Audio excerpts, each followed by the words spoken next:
الحمد لله رب العالمين الرحمن الرحيم مالك يوم الدين إياك نعبد وإياك نستعين اهدنا الصراط المستقيم صراط الذين أنعمت عليهم غير المغضوب عليهم ولا الضالين.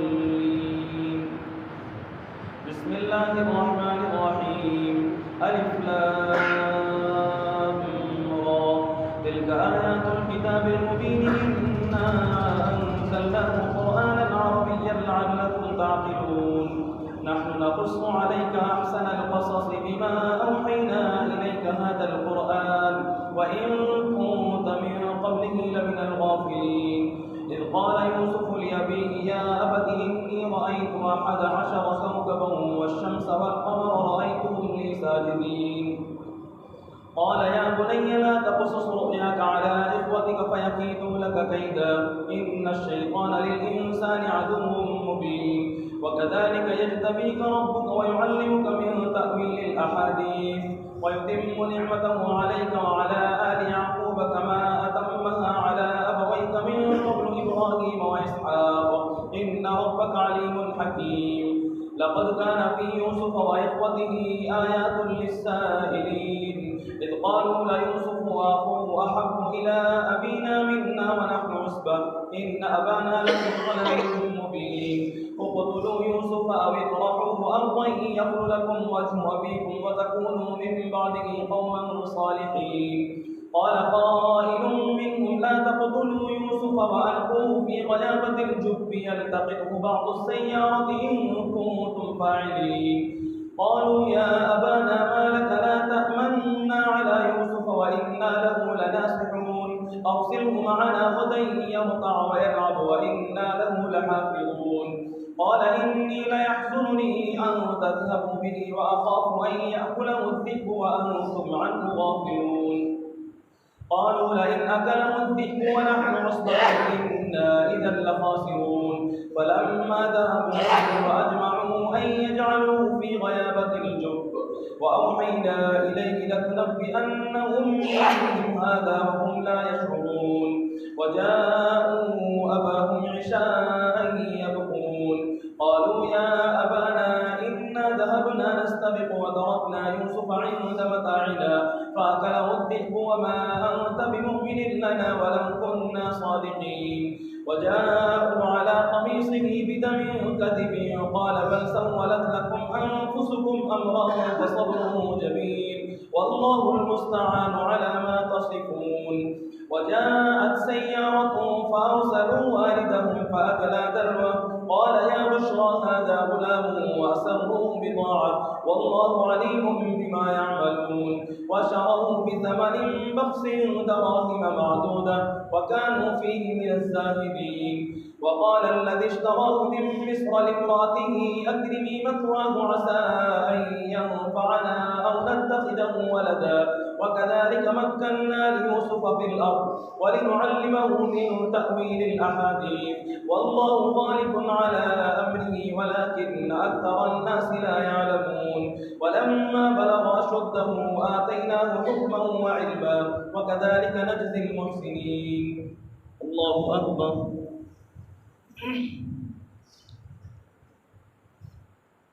سمع الله لمن حمده.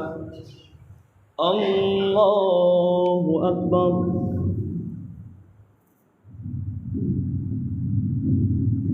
الله أكبر. الله أكبر.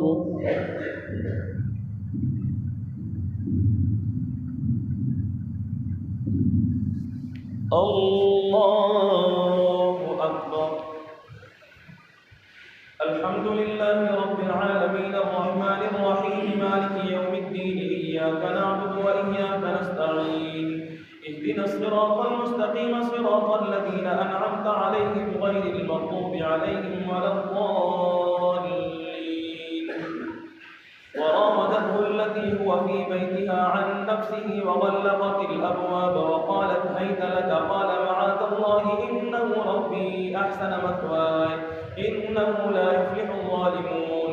ولقد أمت به وهم بها لولا أن رأى برهان ربه كذلك لنصرف عنه السوء والفحشاء إنه من من عبادنا المخلصين. واستبق الباب وقدت قميصه من دبر وألف يا سيدها لدى الباب. قالت ما جزاء من أراد بأهلك سوءا إلا أن يسجن أو عذاب أليم.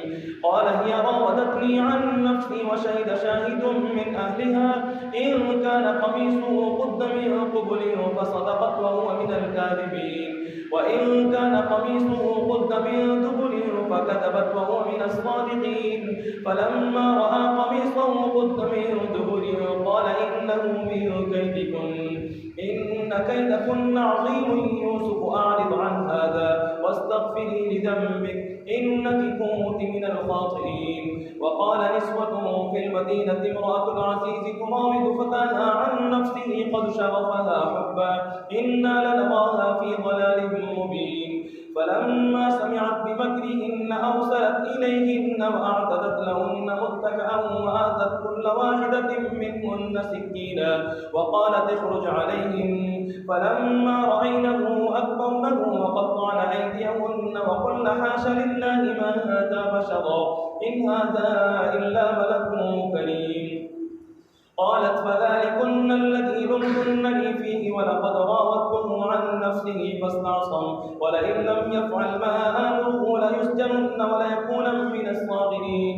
قال رب السجن أحب إلي مما يدعونني إليه وإلا تصرف عني كيدهن أصب إليهن وأكن من الجاهلين.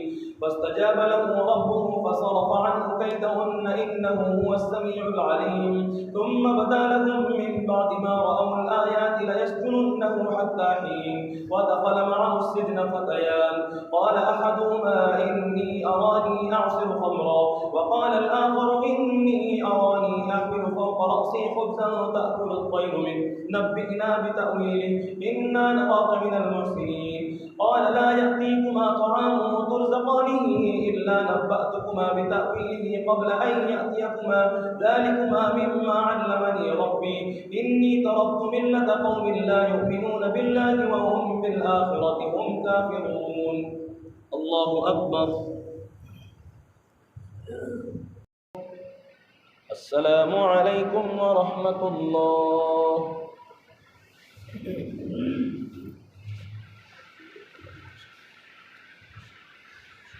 الله أكبر.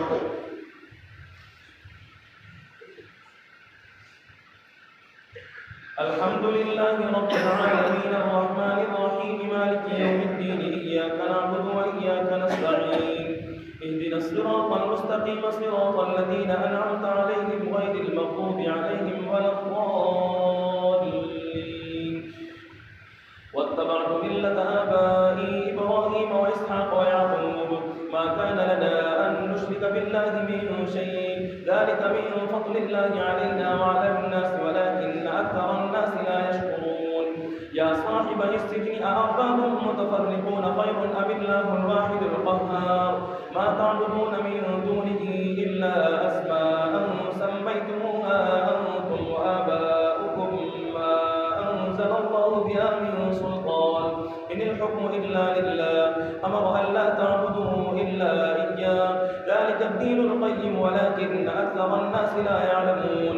يا صاحبي السجن أما أحدكما فيسقي ربه خمرا وأما الآخر فيسلب فتأكل الطير من رأسه قضي الأمر الذي فيه تستفتيان.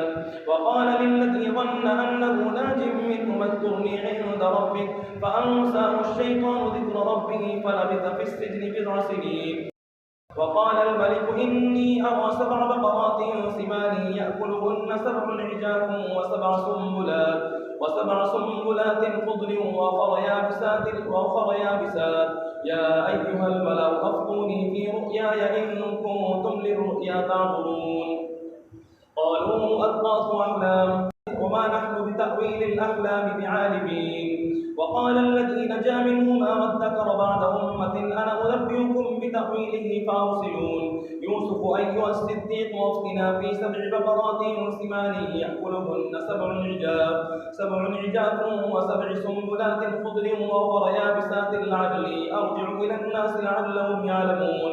قال تزرعون 7 سنين دابا وما حصدتم فذروه في سنبله إلا قليلا مما تأكلون ثم يأتي من بعد ذلك 7 شداد يأكل ما قدمتم لهن إلا قليلا مما تحسنون ثم يأتي من بعد ذلك عام فيه يغاث الناس وفيه يعصرون وقال الملك ائتوني به فلما جاءه الرسول قال ارجع إلى ربك فاسأله ما بال النسوة اللاتي قطعن أيديهن إن ربي بكيدهن عليم قال ما خطبكن إذ راوتن يوسف عن نفسه قلن حاش لله ما علمنا عليه من سوء قالت امرأة العزيز الآن حصحص الحق أنا راودته عن نفسه وإنه لمن الصادقين ذلك ليعلم أني لم أخنه بالغيب وأن الله لا يهدي كيد الخائنين الله أكبر